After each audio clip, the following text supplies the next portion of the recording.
the star Technophiles. This is Ojasvi Jain and you can consider this video as a starter video of the JavaScript learning, where I am going to talk about the whole JavaScript setup that we're going to use in the future video for the JavaScript learning purpose. Let me tell you, you can learn the JavaScript in a many different ways. For example, you can use any online code editor to learn the JavaScript, and you can even write a JavaScript within a script tag in HTML file. And even you don't require a kind of a extra setup to learn the JavaScript. You can learn the JavaScript in a console that is provided by the browser. But let me tell you, this is not a correct way to learn the JavaScript. I really want to give you a correct way or correct path or correct setup to learn the JavaScript, because whenever you work on any real-time project, they maintain their project in a very systematic manner.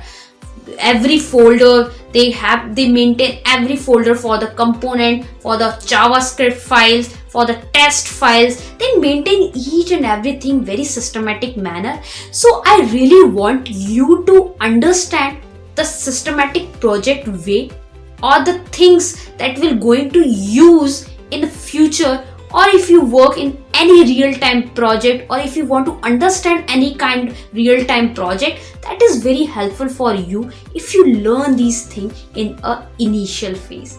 So in this video, you will figure out so many new terms if you are not familiar with this. For example, what is node? What is Npm? What is the famous dependency that is used in any JavaScript project? For example, Babel, Webpack, Eslint.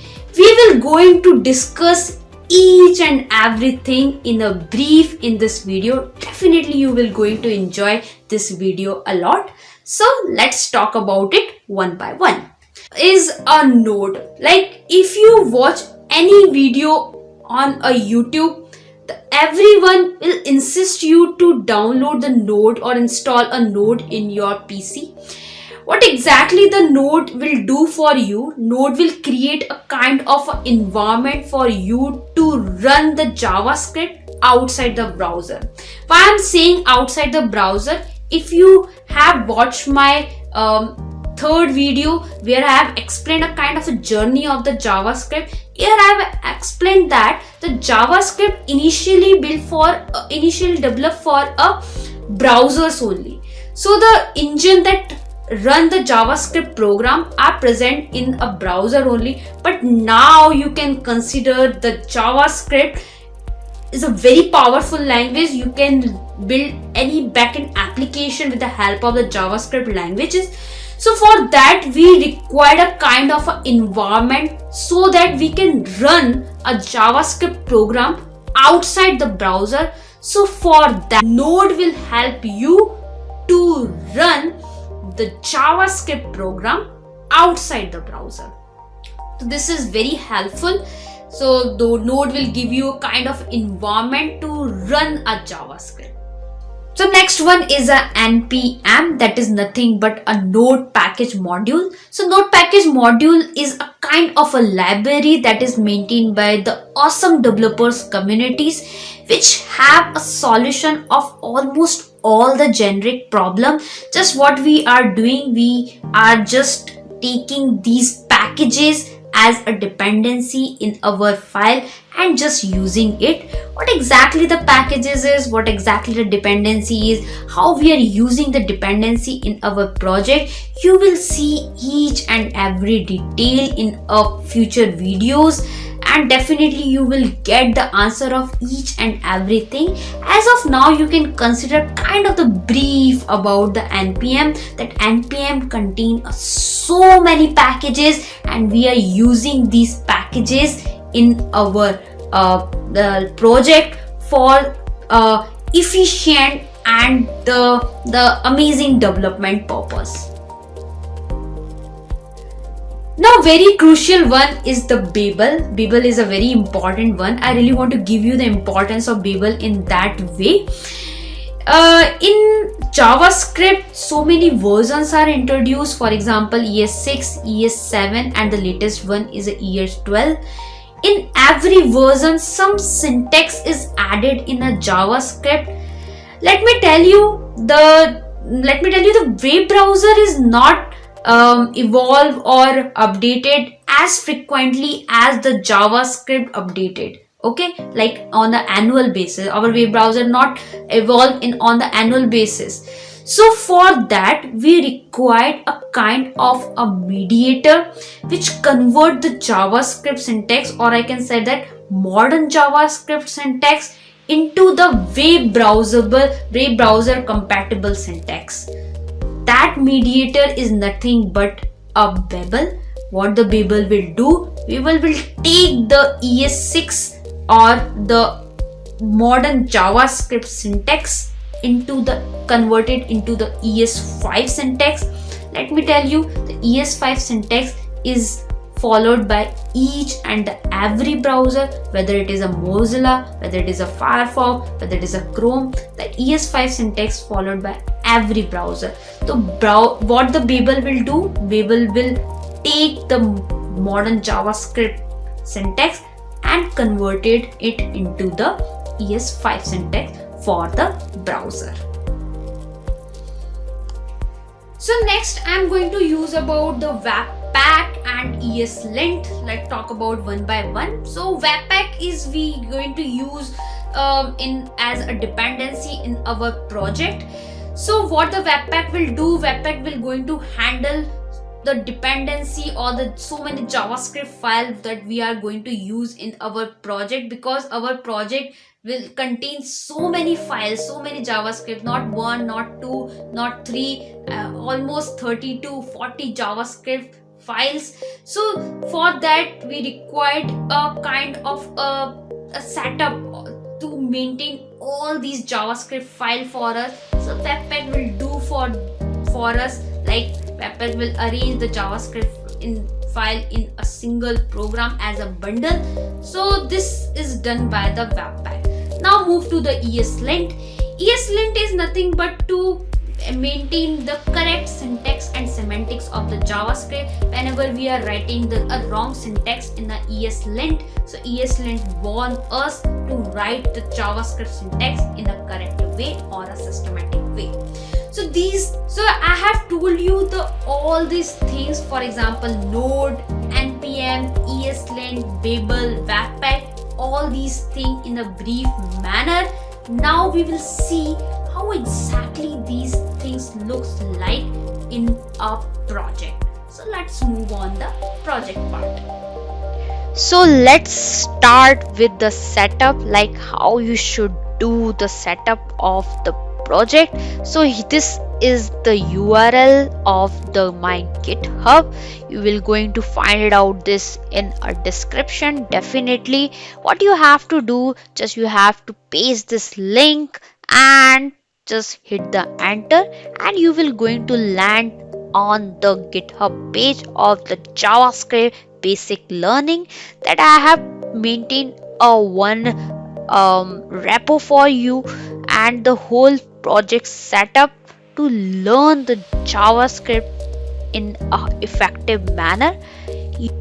So you can do this in a two-way. First way is you can clone with the help of the git command, and the second one is the download zip file. Just you have to click on that, and the zip file is downloaded for you.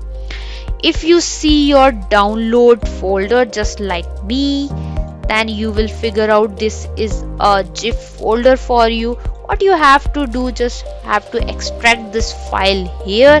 So this is a folder is maintained for you, and now you have to open a Visual Studio. So in our Visual Studio Code, this is a Visual Studio Code looks like. What you have to do, just you have to click on a file and just open folder, and you will have to figure out where exactly that folder is present. So folder is present here in a download section. You have to just click that and select that folder. You will figure out the whole setup in a Visual Studio. There present assets that CSS, font and image. Here exactly present a source file where you will going to write your JavaScript program, and definitely here only you will going to learn the syntax and the semantics of the JavaScript.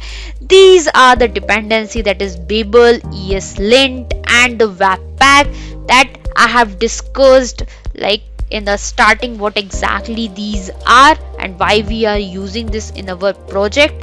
Let's start this project. You have to open the terminal first before moving ahead, so you can do in that way, that new terminal. So this is the terminal is open for you. So you have to write one command first, that is nothing but a npm install. So let me tell you that what the npm install will do. Npm install will see your package.json file. This is a heart of any project, that whatever dependency you will going to use, that is present in your package.json file. So what your npm install will do, now npm install will see your package.json file, and whatever the dependency you have included in this file, that will be there on your project in a node module folder. Here you can see that there is no node module folder as of now here. Once you hit the npm install command here, the node module folder will create it for you. Let's see how it is work. So this process will take some time, take 2 or 3 minutes. So here the process is done and the node module is created for you. You will see that so many dependencies are there here. You don't take care about these things. This is maintained for you by the npm. Now the next step is run the project. For that you have to write npm start. So once you hit it, your project will going to run on localhost 4000. I really want to show you how the project looks like and where you will going to work exactly. So you will going to work here in this amazing project. This is nothing but this. So that kind of page will going to come once you run npm start. This is a very amazing one. Hope you got a kind of a brief about each and everything that we will going to use in a future videos as a practice purpose. I'm not saying that you should know these things in a detail, but if you know about these things in a brief, this will give you kind of a confidence in that whatever you are using, you are aware about that. In the next video, I'm going to talk about a very important thing, the well-planned JavaScript, or what I can say, the priority list of the JavaScript. For that, you have to do one thing. You have to hit the subscribe button and the bell icon so that you will get the instant notification whenever I come up with a video. So as of now, take care, have a nice day and see you in the next video.